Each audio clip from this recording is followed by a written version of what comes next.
Hello, this is Dylan Miller on Daily Dose of Dylan. Google Podcasts, Spotify, Spreaker, or iHeartRadio. However you may be listening to this podcast. Got some good stuff today. A double podcast again because I couldn't get to it yesterday.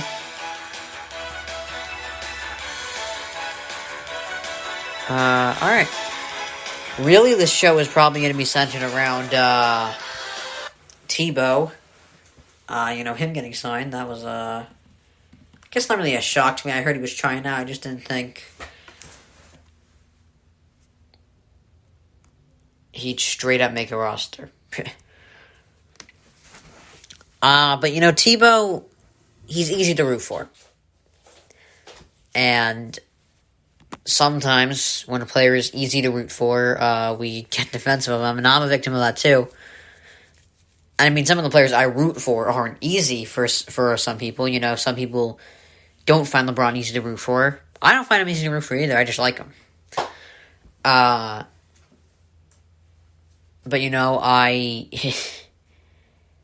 I think I was pretty relentless around like 5th grade, I'd say.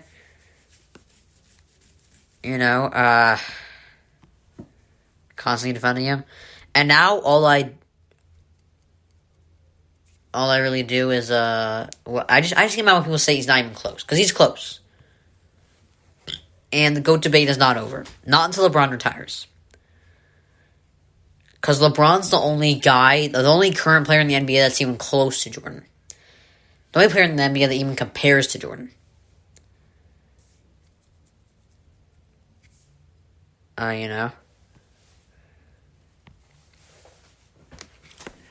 Because everyone else has a long way to go before passing those guys.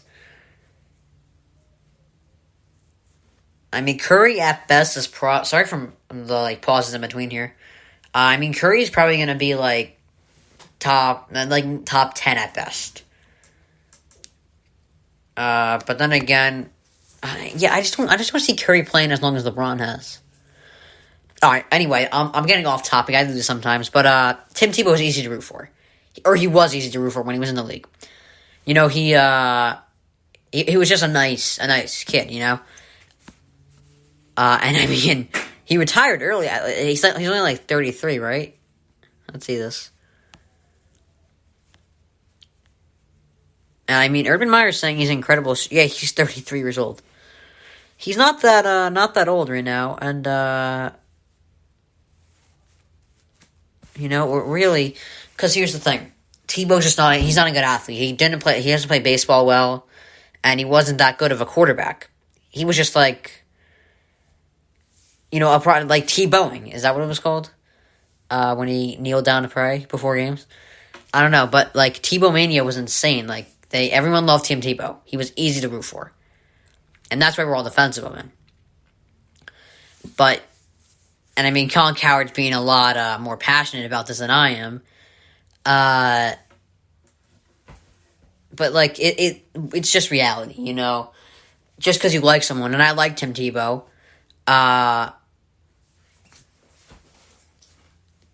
Just because you like someone doesn't mean you have to act because if you like a bad player, there are some players on the Packers that I like, but I gotta admit they're not that good. Late, I don't know if Clay Matthews is done yet, but late in his Packers tenure, I liked him, but he wasn't playing too well. He wasn't the Clay Matthews that, we saw in his prime. But there are certain guys that are easy to root for, but just aren't good. You just got to face reality with that, and that's what I'm trying to do with Tim Tebow. All right, so Russell Westbrook moving up in the history books. Now I don't want to sound like a hater at all, because I like Russ actually. I don't know if he's difficult or not. I've heard some players go to bat for him, saying he's not a bad teammate, but I've also heard people go to bat for Rodgers, and he's still considered difficult. So, it's the guys that, and the thing is, it's probably the guys that know them best that come out and say they're difficult, like Finley and Jennings. But then again, Jordy Nelson, probably the best receiver Rodgers has played with. Although, if Rodgers stays, Adams could be the best receiver he's played with. But like people are like he's considered difficult. I don't know if he is or not, but we can't deny that he's a great player.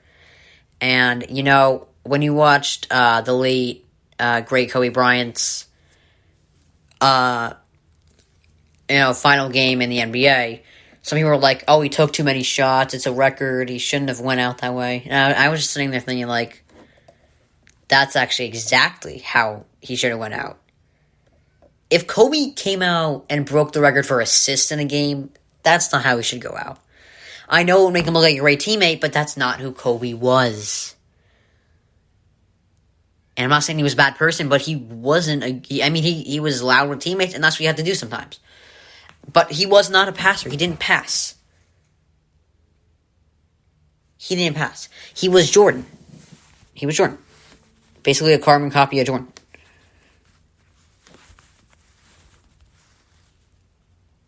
And yeah, Kobe had 6,000 assists in his career.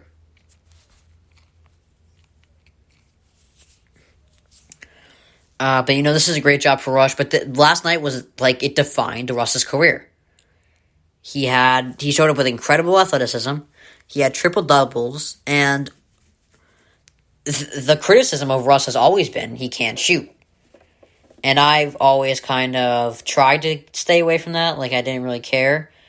I mean, for the older people, they probably think it's nostalgic, honestly, watching Westbrook, because, like, he plays hard. And, he's athletic and he's tough. And he's not this, like, athletic, or not athletic, he's not like this, Steph Curry, like, pulling from 40 and sinking them all. But, that was Westbrook, to me. Like, if you were looking for a game that defined Westbrook's career, that was it. Triple-double, showing incredible athleticism. And, he doesn't always miss a three at the end. He's had a couple clutch plays. But he's not a good three-point shooter.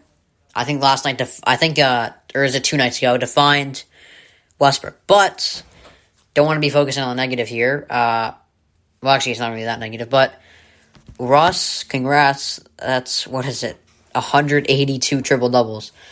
And he's still got more time to go. I don't know how old he is, but I know he's not that old. And he has 11 assists a game. That's great for him. And he can't be. I think he's 32. Younger than we think. Like, Matt Stafford's 32. I thought he was 35. And, but Westbrook, congrats on that. 4 seasons in the NBA, averaging a triple-double. We thought it was amazing that Oscar Robertson even did it once. Westbrook has done it 4 times. So, congrats to him. So, we're now leaving the positive, going to the negative here, because, the Aaron Rodgers situation, Adams was on the Herd. And I've been waiting for someone to go on the Dan Patrick Show or the Herd or any show, honestly, any big market show, any big analyst to have them on the show. Dan Patrick had Adam Schefter, but he didn't give much away, really. Not as much as I thought. And that was just for, it wasn't for, what we think is going to happen for Aaron Rodgers. It was just about, who leaked it. And he didn't say anything. So, but Davante Adams was on the Herd, and he said Rodgers leaving would affect his future as well. Now I wanted to talk about this. You don't want to lose Adams, because it seems like Adams found a way to put into words that if Rodgers was out, he would most likely be out too. And I know he didn't come straight out and say it, but if you look at the quote, here, let me try to recite it here. Hold on, let's see. Yeah, we've built a special connection over the years. We've established a lot together, so it would change a lot. It doesn't mean I'd be gone, but I definitely have to do some extra thinking if my guy wasn't here. That was his quote. So, I think that's kind of translation. He would most likely be out. It's never definite, but he would most likely be out if Rodgers left. Now, you don't want to lose him. And I remember watching The Last Dance back in April to May. Literally a year ago, actually. Actually, I think in like 5 days, it's the first anniversary of it ending. But look at the Bulls in the 90s. When Jerry Krause decided not to bring back Phil Jackson, MJ decided, well, I'm gone. I don't want to learn under anyone but Phil. And then Pippen was like, all right, if these guys are out, I'm going to go out too. And also it had something to do with his contract. I mean, I get it. He was like the 122nd paid guy in the league, and he was definitely like top 20 at least. But, it was kind of a domino effect. He lost Jackson, MJ, and Pippen. And then next thing you know, your best player is Tony Kukoc. And you have 2 50-win seasons in 23 years. So you lose Aaron, you lose Adams. Or at least that's what it looks like. And LaFleur seems to have a great relationship with Aaron. Despite all the rumors in that one offseason when they hired him, they seem to get along.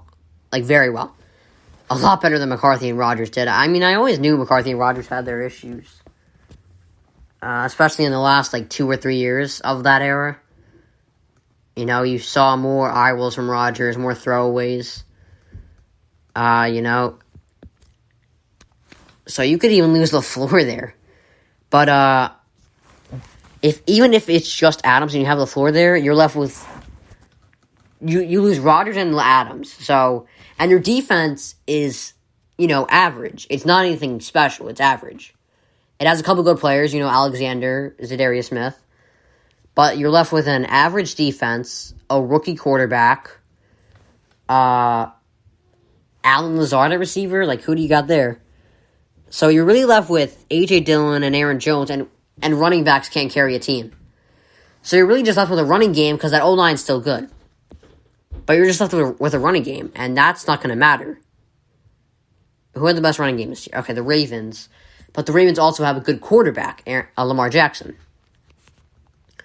So this is just another reason for the Packers to, get moving on this Rodgers thing, because you don't want to lose Adams and Rodgers.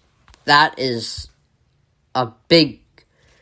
That's, Aaron Rodgers, rumors that Rodgers might leave is already a shot to the foot. I'd say if you lose Adams and Rodgers, that's a shot right at the chest. Alright. Let's get some music going here. Alright. But gosh, if you lose both those guys, I'd still root for you, I'd stay by you, but oh boy. That would be rough. That would be a rough... And think about this. The Bulls, it's not as repairable as you might think. Because the Bulls still had some good players.